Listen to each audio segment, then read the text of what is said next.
Good morning students. हमने अपने previous video में देखा था कि लेटर फॉर इंक्वायरी किस लिए लिखा जाता है। आज हम देखेंगे लेटर फॉर इनवाइटिंग कोटेशन किस प्रकार से लिखा जाता है। फॉर्मेट इसका सेम उसी तरीके से रहता है जिस तरीके से मैंने आपको बताया था लेटर ऑफ इंक्वायरी लिखते टाइम कि जो चीज़ें फॉर्मेट उसके फॉर्मेट में यूज़ की जाती हैं लेटर ऑफ इंक्वायरी के, वही सेम चीज़ें इसके फॉर्मेट में भी हम मेंशन करते हैं।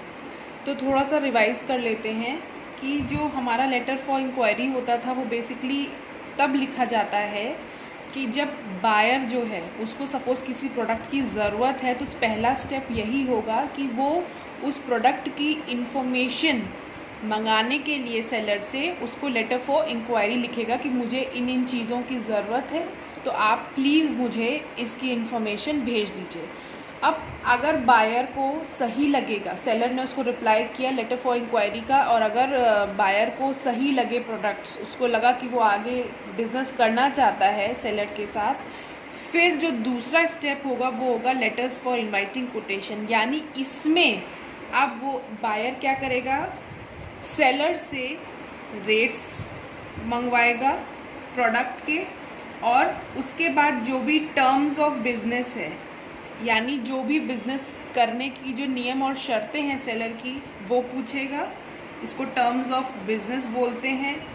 और अगर कोई इन्फॉर्मेशन उसको चाहिए तो वो मांगेगा। तो basically letters for inviting quotation जो होता है उसमें मेनली रेट्स और टर्म्स ऑफ बिज़नेस की बात की जाती है, जबकि लेटर ऑफ इंक्वायरी में सिंपल प्रोडक्ट की इन्फॉर्मेशन ली जाती है। अब इसको आप एक एग्जांपल से समझिए कि सपोज़ बायर है जो कि डील करता है किचन आइटम्स में, ठीक है।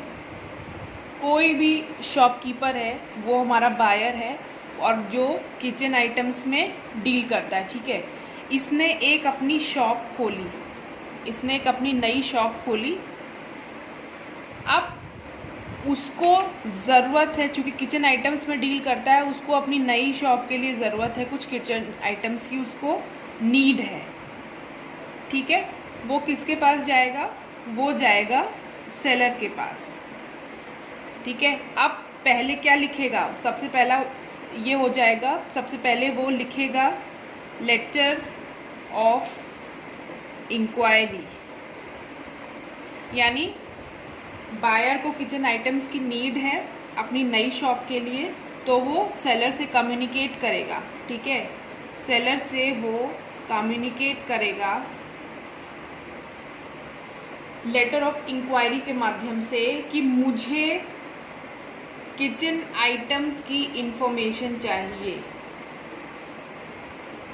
Information of kitchen items.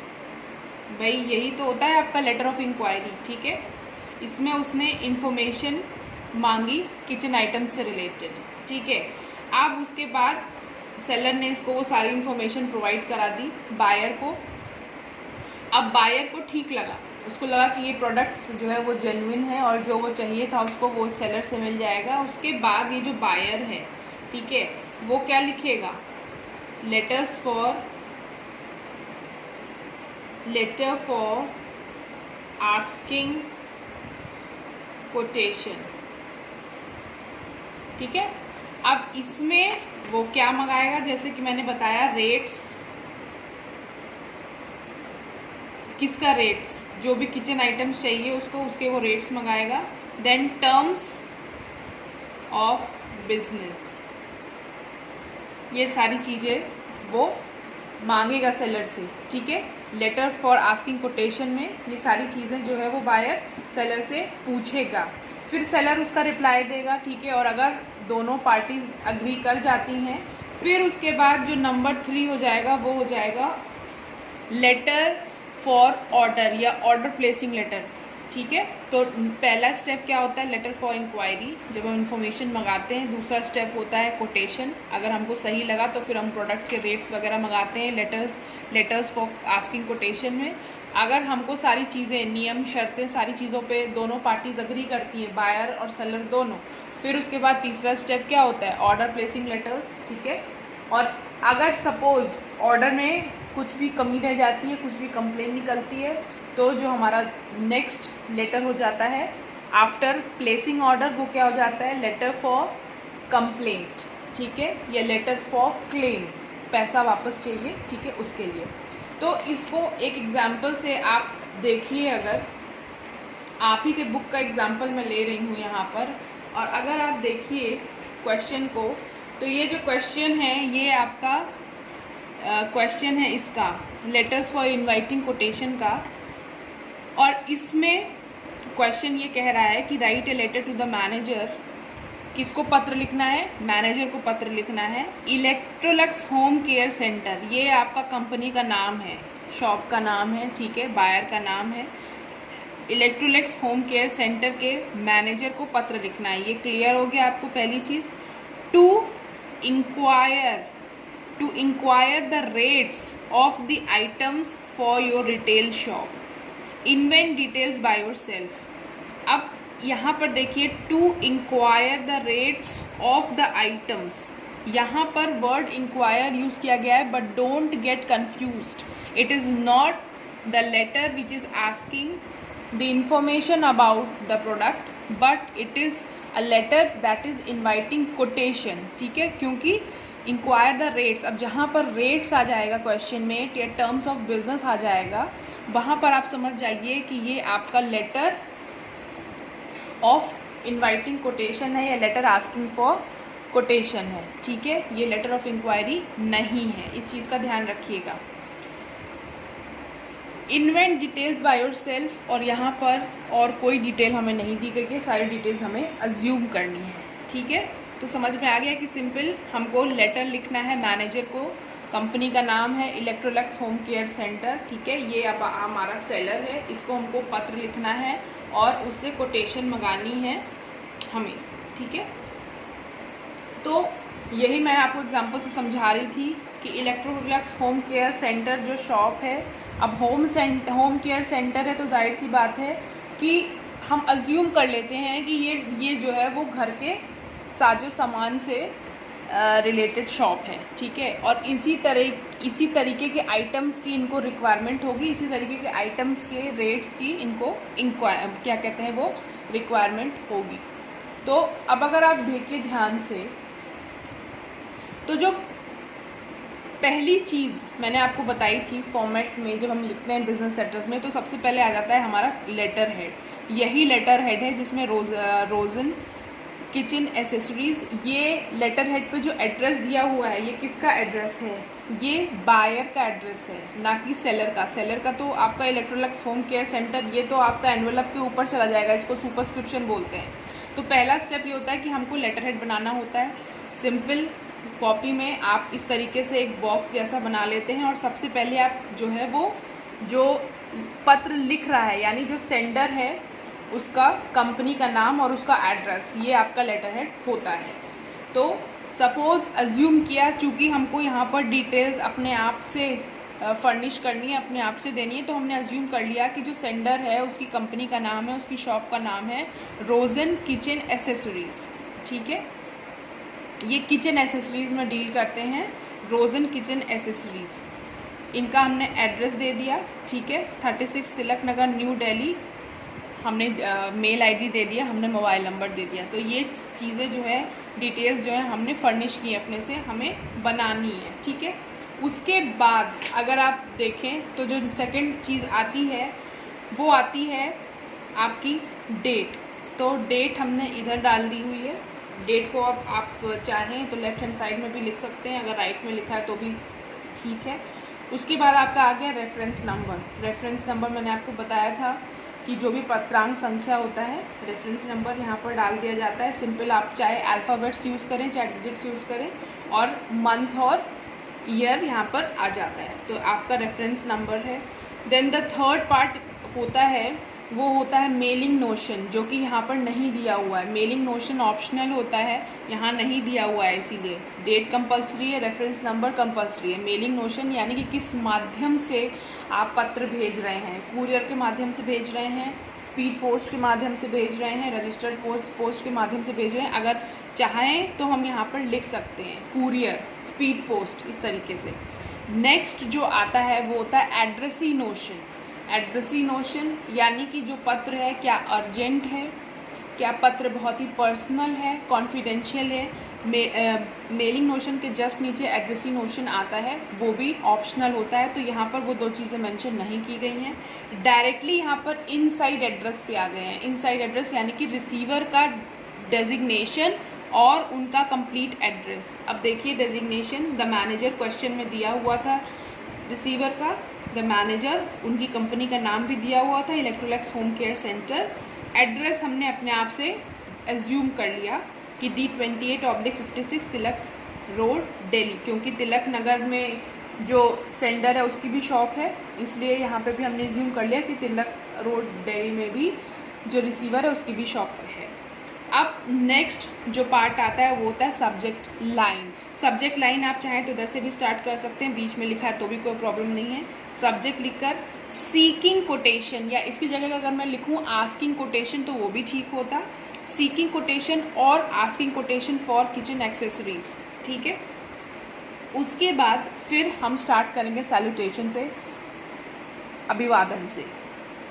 हमने लिख दिया रिस्पेक्टेड सर, अगर हम अच्छी तरीके से जानते हैं इनको तो हम डियर सर, डियर मैडम, ठीक है, ये सब भी यूज़ कर सकते थे, या सिंपल सर या मैम भी चलता। उसके बाद किचन एसेसरीज हमने बॉडी, ये जो आप देख रहे हैं ना पूरा यहाँ से लेकर यहाँ तक, ये है आपकी बॉडी ऑफ लेटर, यानी जो कंटेंट है। अब जब भी हम लेटर ऑफ कोटेशन लिखते हैं तो हमें इस चीज़ का ध्यान रखना होता है कि जो भी प्रोडक्ट की रेट्स हम मंगा रहे हैं या जो भी हम रिसीवर की जो भी टर्म्स एंड कंडीशंस है बिज़नेस को करने के उनको मंगा रहे हैं, तो वो सारी चीज़ें क्लियरली हमारे लेटर में मेंशन होनी चाहिए। Kitchen accessories are required at wholesale rate for our newly set up shop, ठीक है। अब इन्होंने यहाँ बता दिया कि हमें जो है वो कुछ किचन आइटम्स की, किचन एसेसरीज की ज़रूरत है हमारी नई शॉप के लिए, ठीक है। We would like to invite quotation from your wholesale store, इसीलिए चूँकि आप भी किचन एसेसरीज में डील करते हैं, इसीलिए हम चाहते हैं कि हाँ आप हमें कोटेशन भेजें, ठीक है। हमें जो जो प्रोडक्ट्स चाहिए हमें आप अपने सारे प्रोडक्ट्स की रेट्स और अपने बिजनेस की नियम और शर्तों के साथ आप हमें भेजें। You are requested to send us the brochure and quotation slip including discount and other terms and conditions, ठीक है। अब इन्होंने बता दिया पहली लाइन में सिंपल कि भाई हमें किचन आइटम्स की ज़रूरत है अपनी नई शॉप खोलने के लिए, हम आपकी दुकान से मंगा लेना चाहते हैं, इसीलिए हम आपसे रिक्वेस्ट करते हैं कि प्लीज़ आपका जो भी ब्रोशर है, चूँकि ब्रोशर क्या चीज़ होती है, ब्रोशर एक वो कागज़ होता है जिसमें सारे प्रोडक्ट्स जो है वो कंपनी के मेंशन्ड होते हैं विद देयर रेट्स, उसको ब्रोशर बोलते हैं, ठीक है। कोई भी अगर आप सपोज़ किसी भी कंपनी का ब्रोशर देखेंगे तो उसमें आपको क्लियरली ब्रोशर देखकर आइडिया हो जाएगा कि वो कंपनी किन किन चीज़ों में डील करती है, उनके पास क्या क्या आइटम्स हैं और उनके रेट्स क्या हैं। तो इसीलिए यहाँ पर ये डिमांड कर रहे हैं, रिक्वेस्ट कर रहे हैं ब्रोशर की और quotation slip. Quotation slip basically वही रेट्स, प्रोडक्ट्स और उनके रेट्स, और जो भी अगर वो डिस्काउंट दे सकते हैं अगर पॉसिबल है तो वो भी डिस्काउंट के साथ, और जो भी उनके बिजनेस करने की टर्म्स एंड कंडीशंस हैं वो सारी चीज़ें वो मेंशन करके भेज दें। Waiting for the brochure, we will appreciate receiving the same before 28 सितंबर 2018। अब ये लाइन उन्होंने बता दिया कि हम आपके ब्रोशर का इंतज़ार कर रहे हैं और एक डेट दे दी कि भाई इससे पहले आप हमें सारे डिटेल्स भेज दीजिए, ठीक है। तो इस तरीके से आपकी बॉडी जो है वो मेंशन हो गई। देखिए कोई भी लेटर हो गया, ये आप उसमें ध्यान रख लीजिए कि या तो आप टू द पॉइंट लिख लीजिए, ठीक है, डिटेल्स सारी नहीं। अगर सेंटेंसेस आपको फॉर्म करने में दिक्कत होता है तो जो भी नेसेसरी डिटेल्स हैं, फॉर एग्ज़ाम्पल कि यहाँ पर कोटेशन चाहिए तो आपको बताना पड़ेगा, पहली लाइन तो आपकी ये हो जाएगी बॉडी की कि आपको बताना पड़ेगा कि वो आपको जो आइटम्स की जो रेट्स हैं वो क्यों चाहिए। जैसे कि इसमें बता दिया गया कि किचन एसेसरीज़ हमको चाहिए अपनी नई दुकान के लिए, तो पहला सेंटेंस तो आपका ये हो जाएगा, ठीक है। इन केस अगर आपको सेंटेंस फॉर्म करने में प्रॉब्लम होती है, आप वाक्य नहीं बना पाते हैं, तो दूसरी लाइन में आप ये लिख देंगे कि आपकी जो भी ब्रोशर है आपका या जो भी आपके प्रोडक्ट्स हैं और उनके रेट्स के साथ अपनी टर्म्स ऑफ बिजनेस जो है वो आप हमको सीधे डेट इतनी तारीख से पहले आप हमको भेज दीजिए। तो 2 या 3 लाइन में भी आप लिख सकते हैं, ठीक है, तो भी कोई प्रॉब्लम नहीं है। यहाँ पर जो कुछ लाइंस जो बताई गई हैं बॉडी में वो एक्स्ट्रा हैं, जिनको सेंटेंस जो फॉर्म कर सकते हैं वो इस तरीके से लिख सकते हैं। अदरवाइज़ आप टू द पॉइंट भी लिख सकते हैं, उसमें भी आपके मार्क्स नहीं कटेंगे। और ये जो आपका पार्ट है योर सिंसियरली, ये मैंने आपको बताया था कॉम्प्लीमेंट्री क्लोजर, कि आपको लिखना ही है, ठीक है। आप याद कर लीजिए कि आप जो है वो थैंकिंग यू इन एंटिसिपेशन या looking for your positive response, looking for your quick response with regards your sincerely, ये सब चीज़ें आपको लिखना ही है बिजनेस लेटर्स में। तो ये आप कुछ चीज़ों को याद कर लीजिए कि ये आपको कॉम्प्लीमेंट्री क्लोजर में लिखना होता है, ठीक है। तो फिर उसके बाद आपने कॉम्प्लीमेंट्री क्लोजर लिख दिया। उसके बाद आपका आता है सिग्नेचर। सिग्नेचर में मैंने आपको बताया था कि आपका पूरा नाम होगा और आपका डेजिग्नेशन होगा। तो यहाँ पर अर्चना शर्मा मैनेजर, ठीक है। इस तरीके से नेम और डेजिग्नेशन के साथ आप बॉक्स को बंद कर देंगे। और नेक्स्ट जो होता है आपका सुपरस्क्रिप्शन, यानी कि जो रिसीवर का एड्रेस होता है वो एनवेलप के ऊपर लिखा जाता है।